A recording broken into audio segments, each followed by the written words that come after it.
अस्सलाम वालेकुम जी। मैं एक चीज़ वाज़ेह कर दूं, आज मुझे मैसेजेस रिसीव हो रहे हैं काफ़ी। ये मुझे कुछ दिनों से हो रहे थे, लेकिन मैं आज बता दूं कि आज मुझे बड़ी शदोमत के साथ मैसेजेस रिसीव हो रहे हैं। सिग्नल्स रिसीव हो रहे हैं दूसरी पार्टी की तरफ से कि आप इसमें सुलह कर लेनी चाहिए।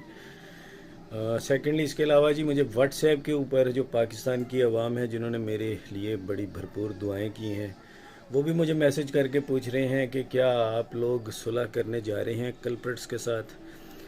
तो मैं एक चीज़ वाज़ेह कर दूं कि सुलह तो मैंने उस वक़्त भी नहीं की थी, या मैं सुलह के मूड में तो उस वक्त भी नहीं था जब इस केस को लेकर मेरे पाँव के नीचे ज़मीन नहीं थी। अब जब कि पूरा केस हमारी फेवर में हमवार हो चुका है, तो मैं सुलह क्यों करूँगा और किससे करूँगा? कल्प्रिट्स के साथ, ताकि आइंदा मुस्तकबिल में पाकिस्तान की बच्चियों को इसी तरह जलील किया जाए, उन्हें घरों से अगवा किया जाए और उन्हें रोन डाला जाए, उनकी ज़िंदगी ख़राब कर दी जाए।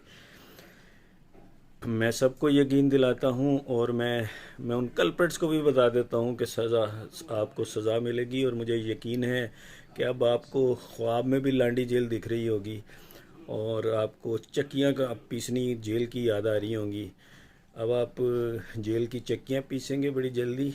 इसमें जितने भी लोग इन्वॉल्व थे इस गैंग को लेकर, इसमें जितने लोग, जितने कल्प्रिट्स शामिल थे और जिन्होंने इसमें पार्ट प्ले किया, चाहे वो कोई भी पार्ट था, मैं एक दफ़ा फिर बड़े वाज़ेह अल्फाज से बता दूं कि जिन्होंने भी इसमें पार्ट्स प्ले किए, चाहे वो कैसा भी था पार्ट, वो सब इंशाअल्लाह ताला अल्लाह के अज़ाब में आएंगे, अल्लाह की पकड़ में आएंगे। अल्लाह ताला जल्द उन्हें सज़ा सुनाएगा, पाकिस्तान की अदलिया उन्हें सज़ा सुनाएगी। और अब उन्हें उन्हें पता चल गया है कि वो अनकरीब लांडी जेल में चक्कियाँ पीस रहे होंगे।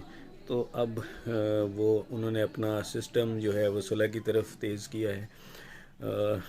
बिल्कुल भी हम सुलह नहीं करेंगे। हमें पाकिस्तान की अदलिया पर पहले भी पूरा भरोसा था, आज भी है।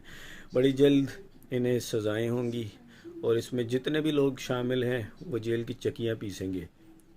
अल्लाह हाफिज़।